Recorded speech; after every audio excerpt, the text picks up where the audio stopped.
Please welcome Elizabeth Davis. Thank you. Thank you very much. I thought that the intention or the plan for all the speakers was to bring people from the Tampa Bay area, but I started my journey to get here two and a half days ago and went from Rwanda to Uganda to Brussels to Chicago to Dallas to Tampa. So I'm happy to be here in one piece.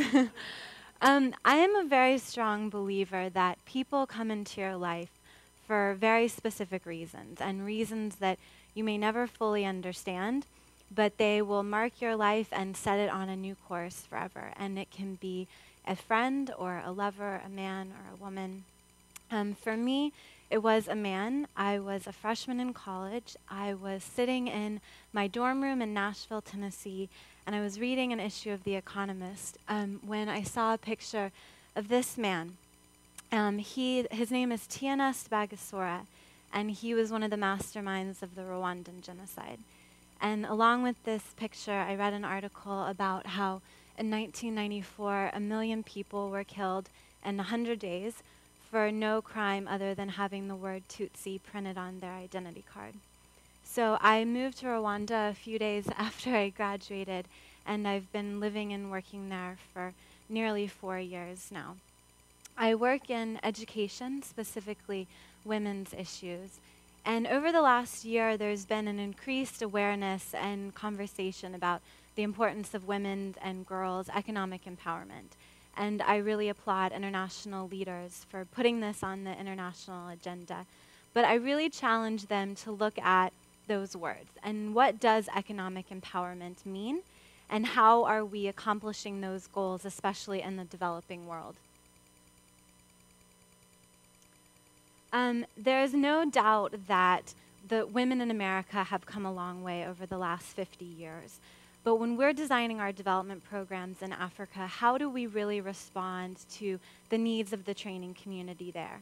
And when we talk about sustainable development, what does that mean? When I use the word sustainable, I mean education and training programs that respond to the needs of the local community, that have relevance when those NGOs leave. There's a lot of good-intentioned foreigners in Africa who come in and set up programs to teach women to create products, baskets, necklaces that are sold in the States. But a lot of times those products end up sitting in a storage room. There's no market for them in the States, and then the NGOs leave. And what do the women do with those skills? For a long time, development and the metrics of development have been defined as the number of books that are shipped to Africa, the number of classrooms that are built, the number of desks in a community.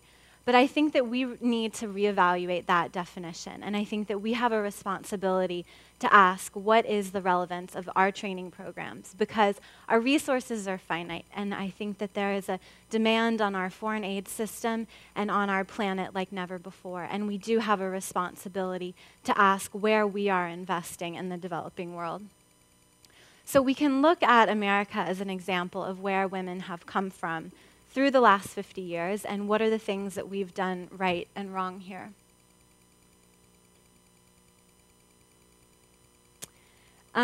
Even though we've made great progress in America, women in Africa continue to bear the brunt of poverty. Girls lag behind boys in school enrollment and completion rates, and only 1/3 of university students in Rwanda are female.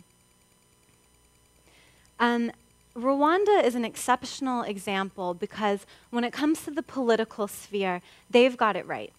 In September 2008, Rwanda became the first country in the world to have a majority of women in parliament. First time ever.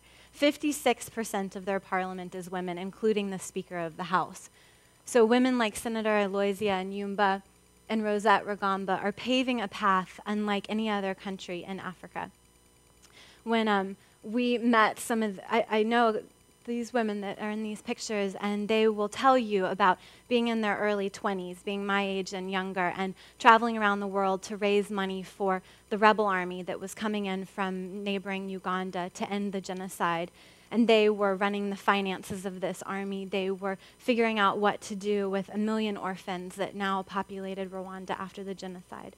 When the war ended, 70% of the Rwandan population was female. So these women had no choice but to stand up and figure out how to rebuild their country. These are some more women in parliament. But the problem is that the system in Rwanda does not allow for younger women to get their education. 80% of Rwandan women work in agriculture, and less than a third of college students are female. So now we have to ask, how are we going to responsibly build a solution to this problem?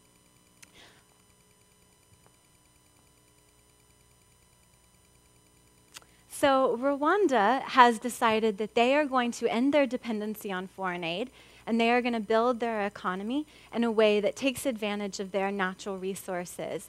And they are going to build the industries where there is potential to grow and create jobs. So the hospitality industry is actually the fastest growing sector of Rwanda's economy.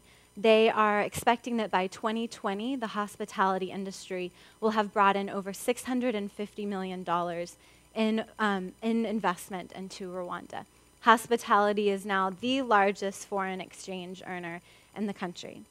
So that's great, but they do not have the education system to take advantage of this and to build on this development. The gorillas are one of the main attractions in Rwanda. But because of the genocide and because of the lack of adequate education, the government estimates that they need to train 5,000 to 6,000 people this year to fill the jobs that are in the hospitality industry. So the demand and the jobs are there, but they don't have the education system. So it's our responsibility to figure out how, as educators, how are we going to develop the education system to respond to these new opportunities? So we founded the Aquila Institute to answer this problem. Aquila is a training and leadership institute for young women who demonstrate high potential. Aquila comes from the Swahili and the Arabic words for wisdom. And we chose that word because it reflects our intention to train the next generation of wise female leaders in the workplace, in the community, and in their homes. The Rwandan government donated an old school for us to renovate that's located on 40 acres right outside the capital of Kigali. We will be renovating this facility over the next year and move into it for the 2011 school year, and eventually be able to accommodate 250 students on our campus. Most of our own food and vegetables will be grown on campus, and we will also operate a training eco-lodge so that our students can get more on-the-job training and to create another revenue stream for Aquila.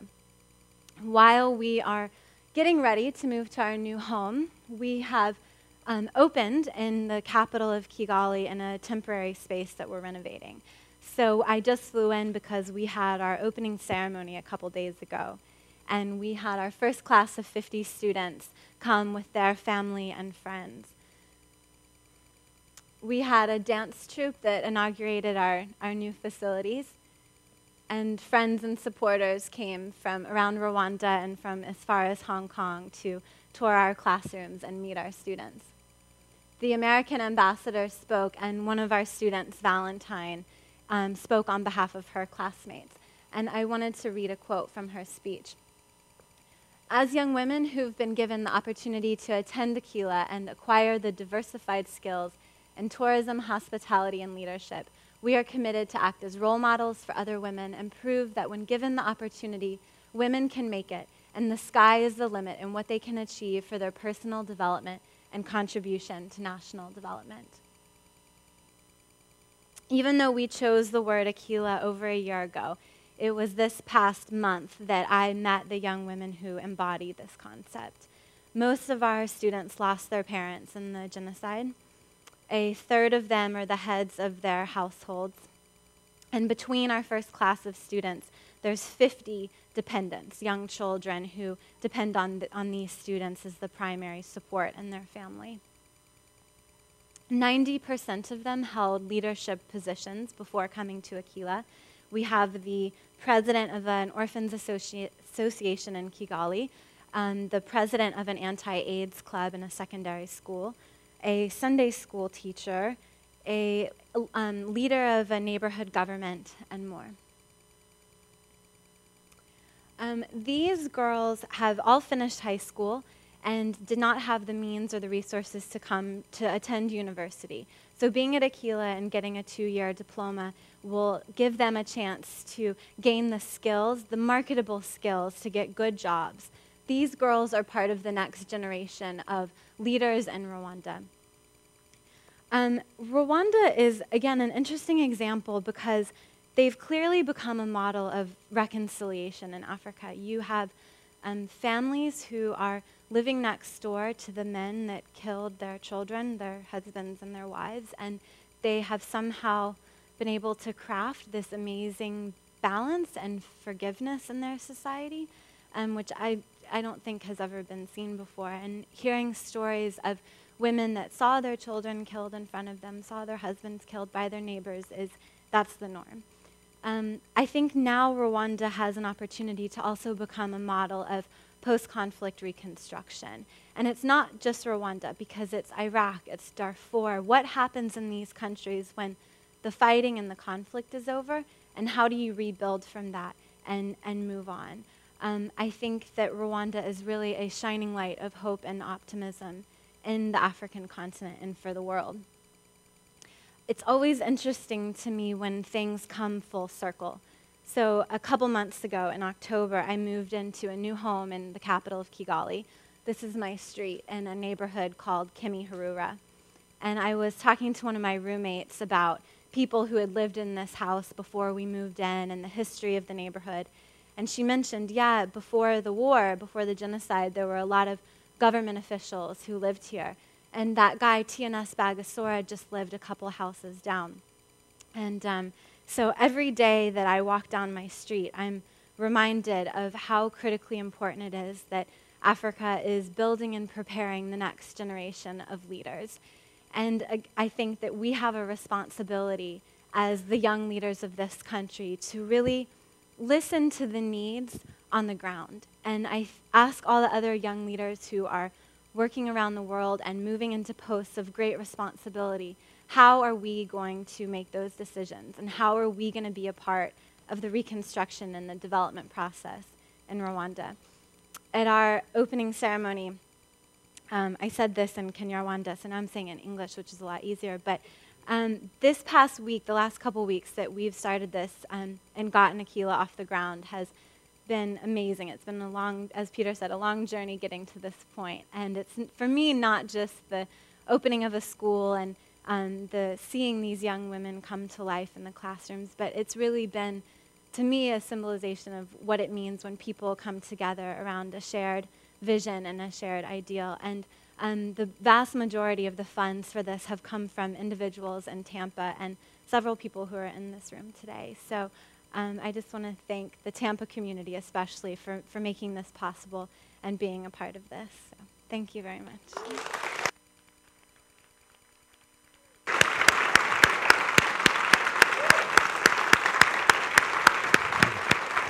Do you want to shout out to your friends back?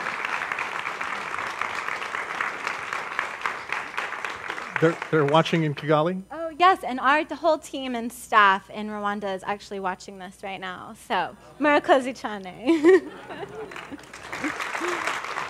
Beautiful.